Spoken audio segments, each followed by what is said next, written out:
Welcome to the Puma Rescue YouTube channel. It's Paul Nimbali, your host for this video. Information support group required. Basically, here I am trying to fumble this technology that's 5 years old and learn these computer programs, and it's, to be honest with you, way out of my league. And I think the time has come for us to try and be a bit more professional and bring these invisible structures of permaculture alive. So have some programming proposals to put to anyone out there who could pull this off. Would be fabulous.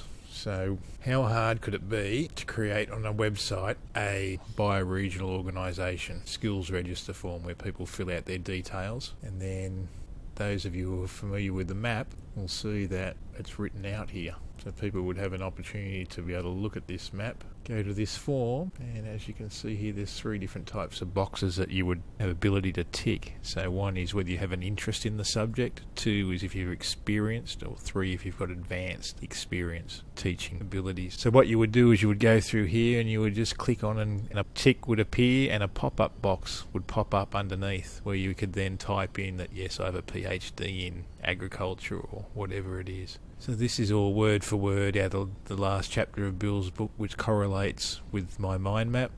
So by the time you've scrolled through over these 150 categories here and ticked them, bear in mind, in a situation where the shit's hit the fan, some of those skills may well be the fact that you've hung out with your granddad on weekends when you were a kid and you know how to pluck a chook, and you've done a bit of gardening and you used to fix a few things around. So all those skills would need to be flushed out of people as they're filling in, and be prompted to remind them that those events in time where they learnt those unique things might not have been important right throughout their lives, but in actual fact they are now. So people would fill out this form and then submit it, and then the computer program would automatically then work out what groups these people are best suited into. So it saves the admin people having to go through this whole form.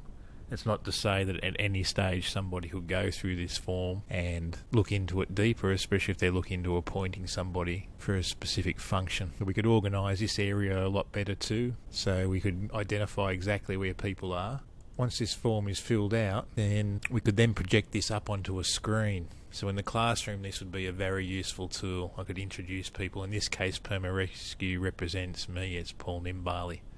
So I'd be introducing myself as through the map, expressing my skills through the map. For example, not many of you would know that I've specialised since 1995 hanging out with Bill Mollison, that I specialise in future trends and potential threats and community and security, but there's all these other things filled in. I'm interested in transport support as far as bushwalking routes and innovations post-collapse. I've had to pick up a few computer skills, and I use UHF radios, putting together bioregional groups, picked up a few natural health support skills living in the communities that I live in. I'm particularly interested in morbidity. As Bill said, this will be a major driving force of communities in the future, especially the morbidity of our children. Social support I'm not particularly good at all, but I've been driven into that out of necessity.